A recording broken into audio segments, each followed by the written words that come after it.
Hello बच्चों, let's see the question and the question is paper chromatography is an example of. मतलब paper chromatography जो होता है वो आपके पास एग्जांपल किसका है, कौन से टाइप का क्रोमेटोग्राफी में वो आपका आया करता है। तो ये बेटा, ये जो आपका क्वेश्चन है ये आपका थियरी बेस्ड क्वेश्चन है।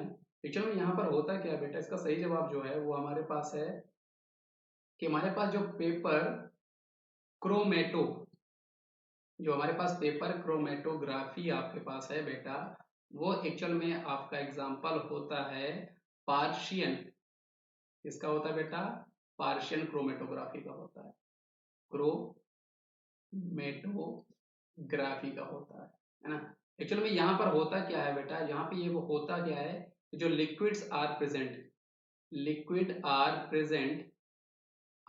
Present in the pores of paper, in the pores of paper. मतलब पेपर्स के जो पोर्स होते हैं बेटा, वहां पे जो लिक्विड प्रेजेंट होता है, ये वाला जो होता है ये आपका स्टेशनरी फेस होता है। ये आपका क्या होता है बेटा? ये आपका स्टेशनरी फेस हुआ करती है बेटा। स्टेशनरी फेस आपका हुआ करता है, क्योंकि आपको पता है कि हमारे क्रोमेटोग्राफी में दो तरह के फेस होते हैं। आपका एक स्टेशनरी होता है, एक आपका मूवेबल फेस होता है। तो जो liquids are present in the pores of paper वो आपका स्टेशनरी फेस होता है।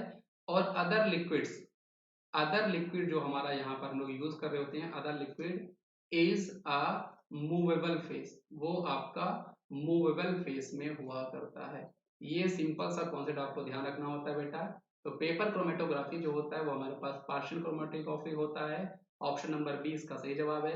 जहाँ पे लिक्विड जो हमारा प्रेजेंट होता है पोर्स ऑफ पेपर में, वो वाला फेस आपका स्टेशनरी फेस होता है। लेकिन दूसरा लिक्विड जो हम लोग यहाँ पे यूज कर रहे होते हैं वो हमारा मूवेबल फेस का काम कर रहा होता है। सो आई होप आपको ये समझ में आया होगा बेटा। Thank you.